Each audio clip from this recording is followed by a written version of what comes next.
আপনারা কে কে গরু মাংসের আচার ট্রাই করছেন? তবে আমি কিন্তু ট্রাই করিনি, এই প্রথমবার বানালাম। তো চলেন রেসিপি শেয়ার করা যাক। তো হ্যালো এভরিওয়ান, আসসালামু আলাইকুম।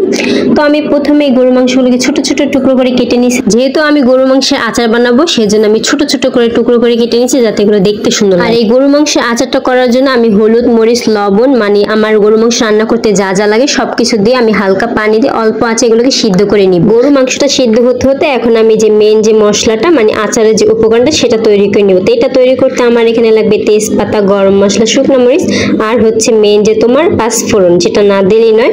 তো সবগুলোকে আমি ভেজে নিব। ভেজে নেওয়ার পর এটাকে আমি ব্লেন্ডারে ব্লেন্ড করে নিব। আর এটাতে আচারের স্বাদ দ্বিগুণ বেড়ে যাবে। গরুর মাংসটা আমার প্রায় সিদ্ধ হয়ে গেছে, এখন শুধু আমি পানিগুলোকে শুকিয়ে নামিয়ে রাখবো। আর এই আচারটা তোমরা কে কে ট্রাই করছো অবশ্যই জানাবা। বাট আমি কিন্তু এখন এটা খাইনি, তবে আমি ভয়েস দেওয়ার আগে এটা আমি খেয়ে নিয়েছিলাম।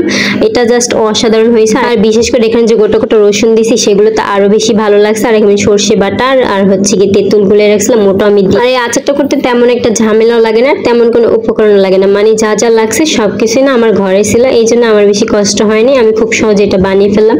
আর এখানে আমি তেলের মধ্যে রসুন আর হচ্ছে শুকনো মরিচ দিয়ে নিতেছিলাম হালকা ভেজে। এখন আমি এই মাংসগুলোকে ভালোভাবে ভেজে নিব। আর লবণটা তোমরা তোমাদের পরিমাণ মতো দিও। এখানে আমি দেখতেছিলাম যে লবণ একটু কম হয়েছে, আমি আবার একটু দিয়ে নিতেছিলাম। আর আজকে আমার আদা রসুনটা শেষ হয়ে গিয়েছিল, তো আমার যেটুকু আদা রসুন ছিল সুন্দর মতো হয়ে গেছে। তো হ্যাঁ, এটা যেহেতু গরুর মাংস অবশ্যই আদা রসুন তো দিতে হবে। আমার বাকি উপকরণগুলো আমি দিব। আর এই যে সর্ষে বাটা আর এই মশলাটা, এই গরম মশলা গুঁড়োটা আমি পুরোটা দিব না, মানে অর্ধেক দিব, আর বাকিটা শেষ পর্যায়ে দিব।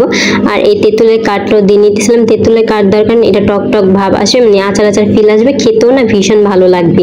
তো তোমরা যারা ট্রাই করো অবশ্যই ট্রাই করে দেখবা, আর খেতে কিন্তু ভীষণ মজা লাগে। এটা আমি অল্প আছে একেবারে ভাজা ভাজা করে কালারটা পুরো চেঞ্জ করে নিয়েছি। এই আচারটা বানাতে গেলে অবশ্যই হাতে সময় নিয়ে করতে হবে, আর সময় নিয়ে যদি করতে পারো তাহলে টেস্ট হবে। এটা কিন্তু ভীষণ মজা হয়েছিল। তো আমার বাকি যে মশলাটা ছিল ওটা আমি দিয়ে নিতেছিলাম। আর সর্বশেষে এখানে আমি একটু লেবুর রস দিয়ে নিতেছিলাম। এটা দিলে একটা অন্যরকম একটা ফ্লেভার লাগে, মানে খেতে ভীষণ ভালো লাগে। যারা খেয়েছো এই আচারটা তারা তো জানো এটার স্বাদ কেমন। যাই হোক, আমি তো খাইনি, আমি প্রথমবার খাইছি, তা খেয়ে তো আমার ভীষণ ভালো লাগছে। আর এটা ভাত, খিচুড়ি সবকিছুর সাথে না অনেক মজা লাগে। আর আচার তো আমরা সবাই কম বেশি পছন্দ করি। আর যদি হয় গরু মাংস আচার তাহলে তো কোনো কথাই নেই। এই আচারটা কিন্তু 6 মাসের মতো সংরক্ষণ করা যাবে। আর দেখতে কত লোভনীয় হয়েছে না? আজকের মতো ভিডিওটা এই পর্যন্তই, দেখা হবে নেক্সট ভিডিওতে। আল্লাহ।